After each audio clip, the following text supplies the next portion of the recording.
Welcome in Shri school of mathematics. हम लोग discuss कर रहे हैं सीटेट गणित के प्रीवियस ईयर के आए हुए क्वेश्चंस को।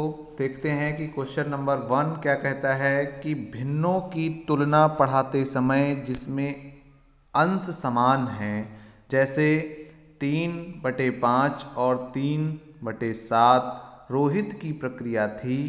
चूँकि अंश समान हैं और 7 5 से बड़ा है, अतः 3/7 3/5 से बड़ा है। यह बताता है कि, तो यह क्या बताता है कि पहला ऑप्शन क्या कहता है कि रोहित तुल्य भिन्नों की अवधारणा नहीं जानता है। दूसरा क्या है कि रोहित ने अच्छी तरह अभ्यास नहीं किया है। तो यहाँ पर भिन्न से अभ्यास से कोई मतलब नहीं है, क्योंकि वहाँ पर उसको जब उस कहीं ना कहीं उसको डाउट है इन दोनों को समझने में कि कौन सा बड़ा है कौन सा छोटा है, वो 7 और 5 के आधार पे इसको बड़ा बता रहा है। नेक्स्ट क्या ऑप्शन कहता है कि रोहित को भिन्नों के परिमाण की समझ नहीं है। और नेक्स्ट क्वेश्चन क्या कहता है ऑप्शन, रोहित अंश और हर की अवधारणा नहीं जानता है। अंश और हर की अवधारणा वो जानता है। यहाँ पर आपके दो ऑप्शन बचते हैं, फर्स्ट और थर्ड। तो देखते हैं कि इन दोनों में कौन ज़्यादा सही है, कि रोहित तुल्य भिन्नों की अवधारणा नहीं जानता है या रोहित को भिन्नों के परिमाण की समझ नहीं है।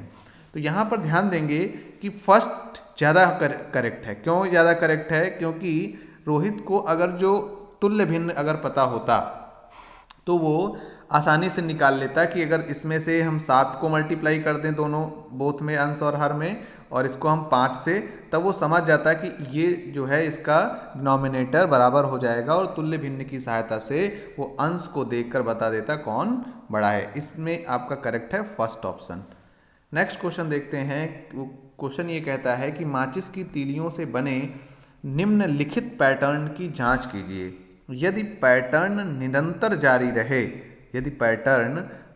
जारी रहे तो 15वें चरण के लिए कितनी तीलियों की आवश्यकता होगी। जब देखते हैं हम यहाँ पर प्रथम चरण में 6 तीलियों की आवश्यकता है, 2 2 4 और 2 6। मतलब कि जब हम एक त्रिभुज बनाते हैं तो हमें 6 तीलियों की आवश्यकता पड़ती है। जब नेक्स्ट चरण में चलते हैं तो हमें टोटल चरणों की आवश्यकता होती है। ध्यान देंगे, काउंट कर लेंगे, 1 2 3 4 5 6 7 8 9 10। तो 10 की आवश्यकता पड़ती है।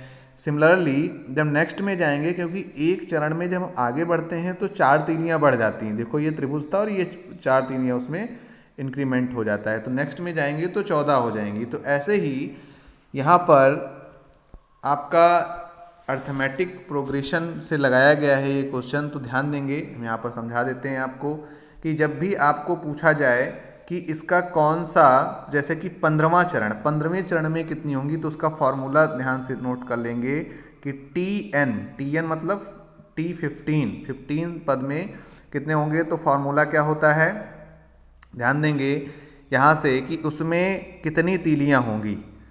तो यहाँ से तीलियों को निकालने के लिए सबसे पहले हम फार्मूला नोट कर लेते हैं। जो फार्मूला हमारा आएगा वो होता है a + n-1 into D. D का मतलब होता है कॉमन डिफरेंस, और a का मतलब होता है फर्स्ट टर्म, और n का मतलब होता है कितने, टोटल नंबर ऑफ इसमें काउंटिंग की गई है। तो वो पूछ रहा है कि 15वें चरण में कितनी तीलियों की आवश्यकता होगी। तो 15वां चरण मतलब वो T15 पूछ रहा है कि T15 क्या होगा। तो T15 क्या होगा निकालने के लिए A फर्स्ट में कितना है 6, क्योंकि यहाँ पर कॉमन डिफरेंस बराबर है। 10 - 6 करेंगे 4 आएगा, 14 - 10 करेंगे 4 आएगा, प्लस n-1 मतलब यहाँ पर कितना हो जाएगा 14 हो जाएगा, इंटू डी। तो डी करेंगे तो यहाँ पर 4 हो जाएगा। अब हम सॉल्व करेंगे इसको, तो ये हमारे पास 6 आ जाएगा, और 6 प्लस इसका मल्टीप्लिकेशन कर लेंगे 56। तो 56 और प्लस 6 करेंगे तो ये हो जाएगा 62। तो 62 हमारा करेक्ट आंसर हो गया। ये second option 62 is the correct option. Next question पे चलते हैं। तो आप इसमें फॉर्मूला याद रखेंगे, इसको ऐसे भी कहते हैं an = a + n-1 d। ये फॉर्मूला है, तो इसको ध्यान से देख लेंगे। नेक्स्ट क्वेश्चन क्या कहता है कि भिन्नों की अवधारणा से परिचित करने के लिए शिक्षक शुरुआत कर सकता है। किससे शुरुआत कर सकता है? ए अपॉन बी के रूप में भिन्न लिखना, जिसमें B naught is equal to zero है। उसके पास आसपास की वस्तुओं में भिन्न भागों की पहचान करना, विभिन्न भिन्नों में अंश और हर की पहचान करना, संख्या रेखा पर भिन्न का पता लगाना। तो ध्यान देंगे कि ऐसे क्वेश्चन में जब हम उसको परिचय कराते हैं छोटी कक्षाओं में, तो हम ज़्यादातर उसके आसपास की वस्तुओं से अगर जो परिचय करा देते हैं तो बच्चे अच्छी तरीके से उन चीज़ों को समझ जाते हैं। तो यहाँ पर हमारा दूसरा ऑप्शन करेक्ट है। नेक्स्ट क्वेश्चन देखते हैं क्या कहता है कि 34, ये जो दो आपके फिगर बने हैं इसका मतलब है एक इकाई का 3/4 है। तो ये जो है वो एक इकाई का 3/4 है। फिर आपको बताना है कि एक सही 1/2 क्या होगा। तो ध्यान देंगे कि अगर कोई मान लेते हैं कि ये x है तो x का ये 3/4 है। दो फिगर यहाँ पर हम देख रहे हैं, तो इसमें से हम देखेंगे कि कौन सा फिगर जो है वो एक सही 1/2 आएगा। तो ध्यान देंगे कि सिंपल वे में आप बहुत इजीली इसको निकाल सकते हैं कि अगर मान लो कि ये वाला फिगर ये कितना है 3/4 है, ऑप्शन से आप कर सकते हैं फटाफट। और ये कितना है, वो भी तो इकाई का ही 3/4 है, तो ये भी 3/4 हो जाएगा। तो ये कितना हो गया आपका, ऐड करेंगे तो ये 6/4 हो जाएगा। तो 6/4 का मतलब होता है 3/2, और इसको सॉल्व करोगे तो कितना आ जाएगा 1, राइट 1/2। तो ये आपका वही चीज़ लिखा हुआ है फर्स्ट। तो आप फर्स्ट ऑप्शन में ही जैसे ही आपने उसको क्लिक किया तुरंत आपको मिल गया। बहुत ईजी क्वेश्चन था और यही इसका करेक्ट आंसर है। नेक्स्ट क्वेश्चन देखेंगे क्या कहता है कि संख्या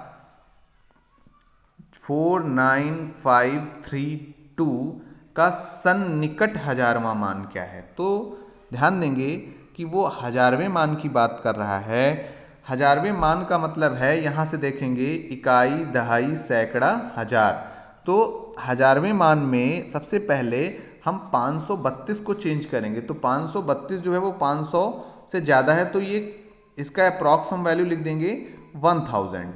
तो 1000 जब लिखेंगे यहाँ से तो ये हमारा आ जाएगा यहाँ से 49000 और यहाँ पर इसका 1000। तो ये ऐड करेंगे तो कितना आ जाएगा 500, मतलब 50,000। तो ये हमारा आंसर दूसरा। नेक्स्ट क्वेश्चन देखते हैं क्या कहता है कि निम्नलिखित में से कौन सी महत्तम संख्या है। तो इनमें से हमें ये पता लगाना है कि सबसे बड़ी संख्या कौन सी है। तो ध्यान देंगे सबसे बड़ी संख्या का मतलब है कि यहाँ पर ये 2 + 2 करेंगे तो 4 आएगा, और 4 का स्क्वायर कितना हो जाएगा 16, और 16 का स्क्वायर। तो ये तो हमारा सबसे नहीं है फर्स्ट, मतलब ये थर्ड जो ऑप्शन 4 का स्क्वायर इससे बड़ा फर्स्ट ही हो गया। अब नेक्स्ट देख लेते हैं, यहाँ पर ये आपका आ जाएगा 2 + 2 4, 4 का स्क्वायर 16, 16 का स्क्वायर। फिर यहाँ पर क्या है कि 2 + 2 + 2, तो ये कितना हो गया 6, 6 का स्क्वायर 36 हो गया। ये भी हमारा इससे तो छोटा ही है, ये भी कट हो गया आपका। यहाँ पर कितना आ जाएगा 2 + 2, 2 × 2 4, 4 × 2 8, 8 का स्क्वायर 64, और यहाँ पर क्या था 16 का स्क्वायर। तो सबसे बड़ा कौन सा है, ध्यान देंगे तो सबसे बड़ा हमारा यही फर्स्ट है कि यहाँ पर 16 का स्क्वायर है और ये किसका स्क्वायर लिखा है 8 का स्क्वायर। तो ये हमारा ग्रेटर देन है, आपको सॉल्व करने की कोई ज़रूरत नहीं है। नेक्स्ट क्वेश्चन देखते हैं कि क्या कहता है कि बच्चे के पर्यावरण में जो वस्तुएं लुढ़कती या फिसलती हैं उन पर कक्षा में चर्चा शुरू करो। बच्चों को उनके आकार देखने में और यह समझने में कि जैसे कुछ वस्तुएं लुढ़कती हैं और फिसलती हैं सहायता करें। स्रोत क्या है, यहाँ से लिया गया है, ये गणित के जादू के चैप्टर 2 से NCERT की बुक से कक्षा 2 की पाठ्य पुस्तक में इस तरह के सुझाव यह समझने में शिक्षक की सहायता करते हैं। तो यह जो यहाँ पर एक निर्देश दिया गया है कि जो बच्चे पर्यावरण में जो वस्तुएं लुढ़कती या फिसलती हैं उन पर कक्षा में चर्चा शुरू करते हैं। तो इससे क्या होता है, पहला ऑप्शन क्या कहता है कि निर्देशन से संपूरित चर्चाएं विद्यार्थियों को संकल्पनाओं को बेहतर तरीके से समझने में सहायता करती हैं। दूसरा देखते हैं कि चर्चाएं बहुविध परिप्रेक्ष्यों को कक्षा में स्थान देती हैं।